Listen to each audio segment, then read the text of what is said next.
everybody. Dr. Friedman here, and it's the end of week 3.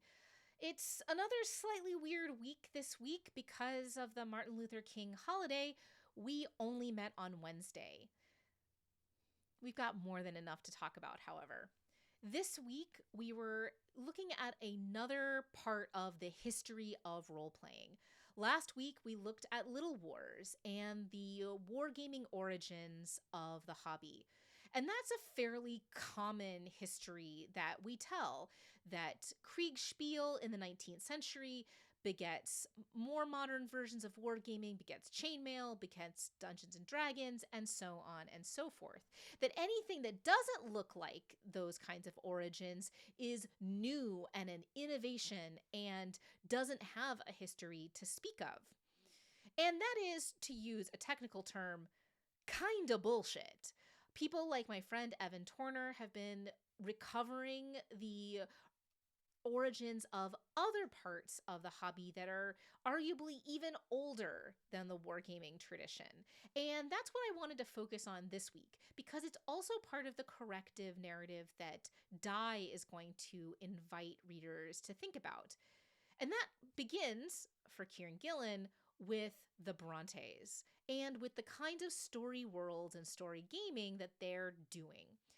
And as folks like our future guest, Meg A. Baker, are going to tell students, that's even older. Arguably, our earliest experiences of playing together were probably sitting around a campfire, telling stories, pretending to be other people. Playing make-believe is essential to who we are as people.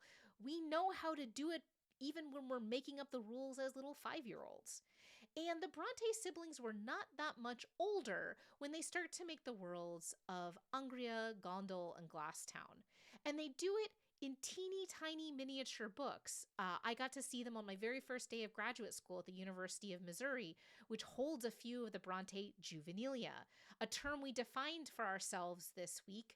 Juvenilia is an umbrella term that we use, generally speaking, to describe work that was made by an author before they go professional, before their work is circulating in the market.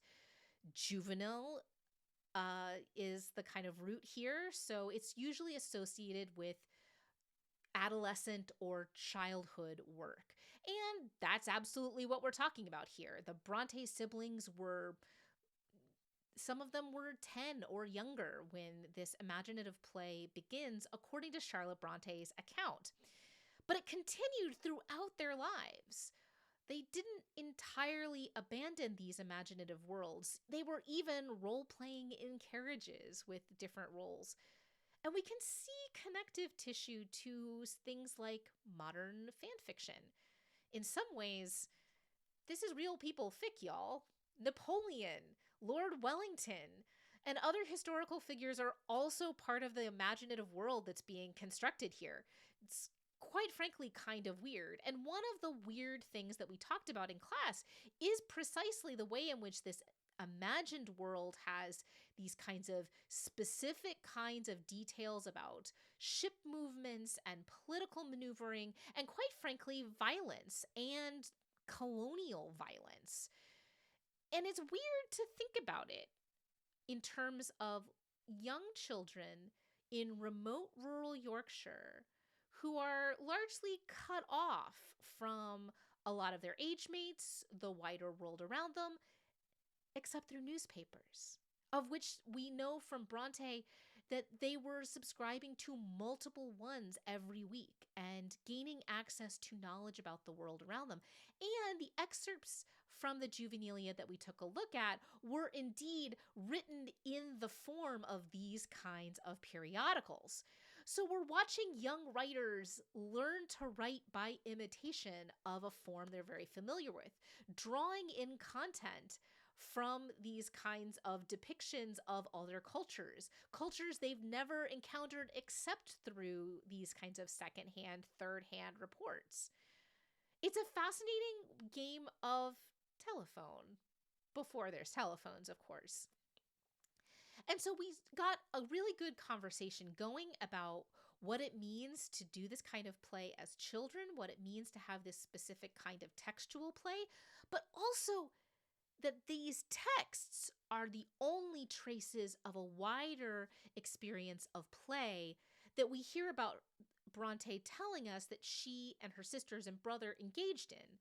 That this was also a kind of audible role play, a kind of, you can imagine them doing the equivalent of a car trip and pretending to be these characters and imagining these stories, writing poems and songs in addition to these kinds of pseudo newspaper or short stories. And we tied this back to the long history of parlor games and conversational games that indeed get these kinds of collective stories going and then pass the kind of baton around. Different people literally playing different roles. You can see this in modern games in things like James Wallace's Baron Munchausen, which has one player telling a kind of elaborate, tall tale and the other players trying to break them. We can also see this in Meguey Baker's 1001 Nights, which has each character in character retell a story from a fairy tale's perspective, but in the context of this court of backstabbing and intrigue. So you're trying to send coded messages and disses to the other players, but not doing it too overtly. It's a game that also includes snacks and nap time, and I fell asleep in the first version of it, and that wasn't embarrassing at all. It was me playing rules as written. So this is a way of us starting to do what literary history does best, which is this work of recovery and creating additional histories. If classes are canons, we're helping build a new canon. I'm certainly not the first person to do this, but I'm contributing in my way to the broader understanding, more capacious understanding of what role-playing games are and what they do, which is really exciting and super fun. So we're moving on, and this is the kind of bridge into the modern story game tradition, which we're going to spend a lot of time on in this class. It's a class on literary history and literary studies, after all. So focusing our fire on games that have specific genre interests that are built and thinking about narrative structures is going to be really important. We're building to thinking about how designers use the language of literary and narrative analysis in order to understand their own work. And we're very shortly about to adopt a game and play it for a few weeks in class in order to do some close playing, to quote my dear friends who've just got a new book on the subject. And so that's where we are here in week 3. Week 4 is going to be a little weird too, just because we've got, like much of the US, some nasty weather coming in, and it's due to hit and be most particularly kind of risky on Monday here. So yeah, we're already going to pivot to Zoom. That's just what it's going to be. And so, yeah, so that is what we did this week. We're still kind of doing a lot of the shakedown cruise of getting up to speed with the work of commonplace books, the work of weekly reflections, all of those sorts of things. But, you know, early start has meant that we're all kind of, getting our feet under ourselves. If you've got questions, of course, please feel free to ask them. And I'll see you soon. Stay warm, friends.